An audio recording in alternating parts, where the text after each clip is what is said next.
Alright guys, Cedric here again today. Plenty of stuff to talk about. Yesterday brought a very interesting new update to Black Ops 4, which has apparently changed the sliding significantly. Well, maybe not apparently, it's pretty damn obvious that it has. We're going to get into that today. It wasn't on the patch notes or anything that I could find, but and as far as I'm aware, from everything I've been hearing, Treyarch have not addressed it or have said anything is amiss, whether it is just a bug or whether this was an intentional change, maybe it's related to dexterity. It's difficult to say, but I'll get into it today and we'll go through it because it wouldn't be a Call of Duty event round the corner without a game-changing update dropping. Of course, hopefully this will be reversed because it is significantly game-changing and honestly broken as all hell. But we'll get into that in the coming minutes. So yeah, like if you guys enjoyed the video, subscribe if you are new as always. I would greatly appreciate it. First of all, Sensor tweeted this out yesterday. Great talk with OpTic about returning to competitive Call of Duty this year. Doug is doing it again. Stay tuned. He is, the Eavesdrop podcast now between Hex and Sensor is live on Hex's channel. So I will link that down below if you guys want to watch it. Haven't got the chance yet to listen to it, but apparently it's pretty interesting. Supposedly there's some drama around. Supposedly, Eggs was underperforming deliberately so that they could drop Doug off the team at a certain tournament. Haven't gone into that yet, but sounds pretty exciting. So thought I'd leave that down below if you guys want to check it out. Then we have the following. So Intel Call of Duty tweets the following. We may know, a lot of you guys may know of OpTic Midnight or have heard of this name. So one of the oldest members of OpTic Gaming. Recently, she left the OpTic Gaming organization, understandably, given all the stuff that's gone on over the last couple of months, the content creators have not get the best end of the stick. But Midnight tweets out 18 hours ago, I have something very cool to announce on Friday, stay tuned. Now, Intel Call of Duty Crone, the guy who runs this account, he gets a fair amount of intel from different sources in the community. He's very relatively well connected is this account.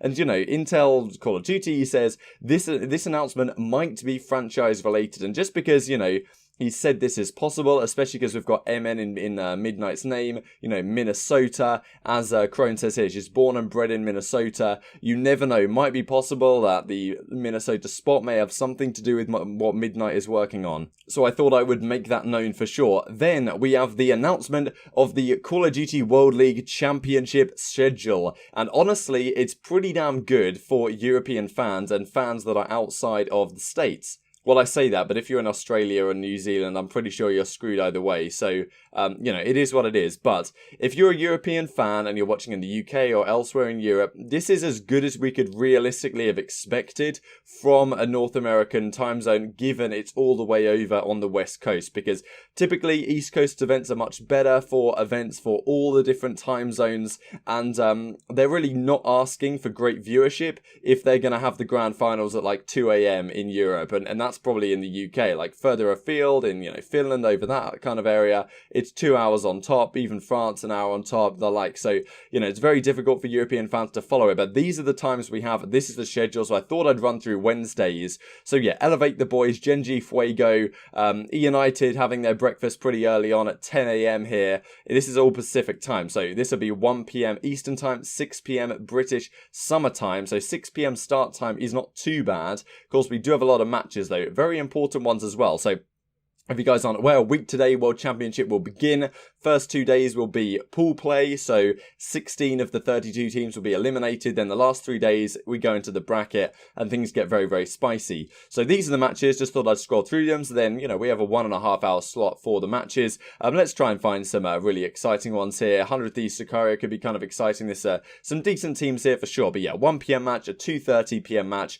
which of course is now 10:30 in the UK. 4 p.m. is midnight, and then 5:30, the final match of the day, is 1:30 p.m. in the 1:30 a.m. in the UK, which means the matches will finish at like 3 a.m., which is not good, but it's also not terrible. And Reciprocity Envy should be a pretty decent way to end off the night if I can stay awake that long, which is relatively unlikely. Moving onwards then, this is the schedule for Thursday, once again starting up this early on, and towards the end of this day we'll have a lot of information as to what will happen, how all the upsets have laid themselves out. Like matches like Midnight Sicario could be enormous enormous for the ramifications of the pool, and you never know, as I say, what sort of upsets could come in here. Splice Heretic's another big one. Definitely some big matches. Enigma 6 can upset a team on their day for sure. FaZe Clan Units, of course, when Units actually got the better of FaZe Clan at the Pro League a few weeks ago.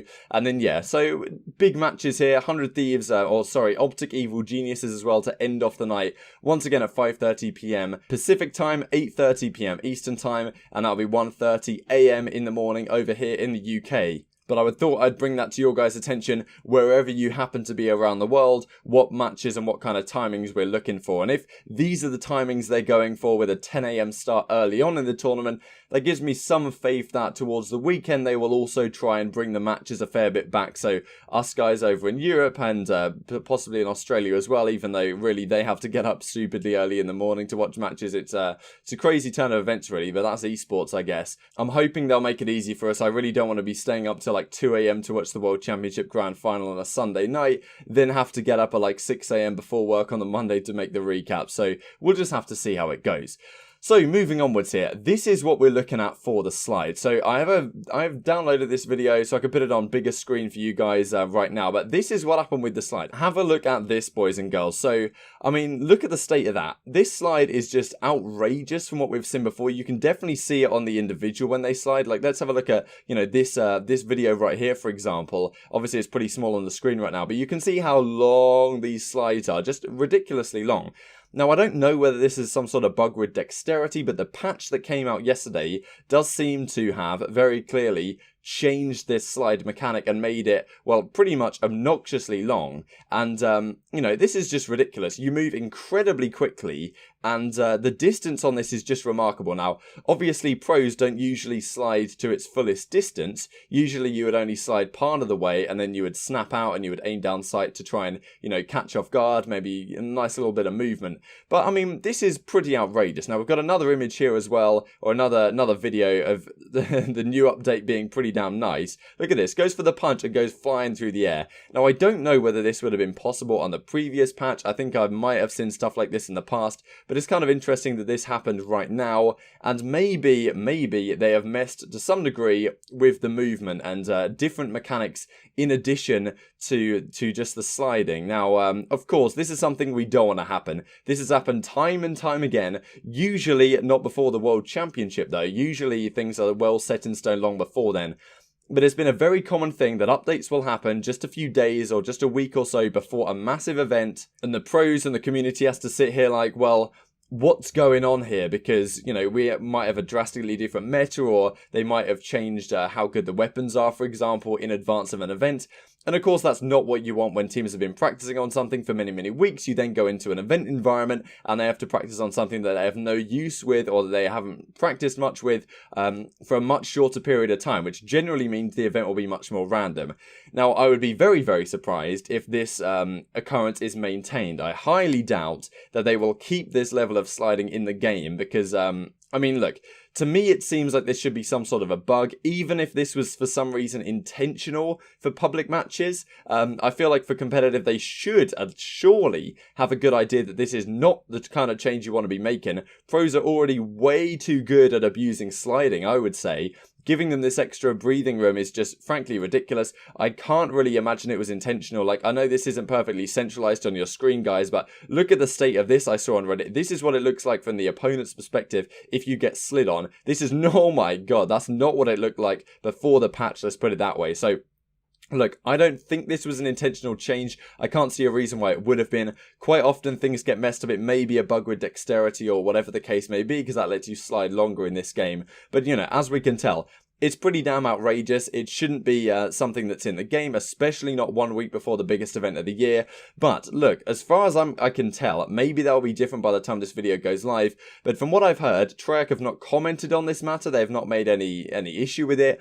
Apparently, Silly on stream was saying last night, thanks for Mido for telling me about this, but apparently he said on stream last night the pros don't really know exactly what's going on. They don't really have a Treyarch person of contact. They can just say, matey, can you sort this one out? now. This is a funny little Reddit post I saw from Zombie Sweat, like, just picked up Black Ops 4 from GameStop, who's ready to grind, slip and slide Surf Rider, Black Ops 4. Like, this is basically what the game looks like right now, and Rated does the following tweet: all pro teams have to chalk scrims 1 week before champs. It's just entertainment at this point, and, you know, that's what Dylan CoD and that was saying on Reciprocity. They've had to chalk a few scrims the last couple of days because people having illnesses and, you know, other issues with other teams, and then bam, you get like this patch update that comes in and completely breaks the game. And of course, you don't even want to practice on this because you're assuming right now, if you're a pro, that this is unintentional and it's going to get reverted back, which means that why would we even try and practice on it, because it's going to be a completely different environment to what we're trying to play on. I'd be amazed if champs wasn't played on the old patch, but if for whatever reason they don't revert this, or if it takes them a few days to figure out exactly what's wrong, then we have a situation where coming into champs, these teams have had not much opportunity to practice, especially given the fact that any time they want to hop on and play the game right now, they're playing with this much longer slide, which really isn't good for anyone. So I'd be interested to hear your thoughts on this. It's just an absolute classic, but really it's been a long time, well, maybe not a long time, but it's been a rare occurrence that something like this, even if it is unintentional, has happened before the biggest event of the year. And it just seems a recurring theme. Hopefully next year with franchising, this doesn't happen so much, but I wouldn't hold out too much hope. So yeah, leave your thoughts on that down below. Just to move on very briefly here, we have this from Charlie Intel breaking. Sony, Microsoft and Nintendo have agreed a new initiative where publishers will have to disclose the odds of earning items from loot boxes for all games published on their system going forward. So this is a big deal for you guys, maybe more interested in the casual side of things, but even you guys who probably play a fair bit of competitive Call of Duty are interested in, you know, loot boxes and getting upgraded cosmetics and whatever. Hopefully this game will be cosmetic only in the loot boxes, because we know there's going to be supply drops and whatever. There's going to be COD points which you can buy them with. But hopefully it's not like Advanced Warfare, where we had, you know, weapon variants and the like, or Infinite Warfare even, because of course Infinity Ward also made that game. Hopefully this will set a better precedent going forward. The odds of earning items is a huge thing, because, kind of funny, I was watching a Drifter video and he was like, back in Black Ops 3, you could, like, the odds had it that you could pay more money to get the game in the loot box, like 1,200 quid or something, before you had a good chance of getting it from your loot boxes. It would cost you more to get it in the game as an item by paying for all these random supply drops to hopefully get this specific weapon than it would to actually buy the weapon in real life from a gun store, which is just remarkable that that's the odds they were looking at. But of course they're making bank off it, I'm sure, and I'm sure that Activision don't necessarily want to go down a route where their revenue is getting cut in this way. But, you know, obviously, if Sony, Microsoft and Nintendo are going down this route where they have to disclose the odds, and probably people are going to look at it and be like, well, maybe this actually isn't a safe bet to try and get these. Hopefully they are cosmetics rather than added weapons, but we'll have to see. And, you know, Activision being a publisher, they will be privy to this issue. So, yeah, hope you guys enjoyed the video. Like if you enjoyed, subscribe if you are new as always, and I will see you next time.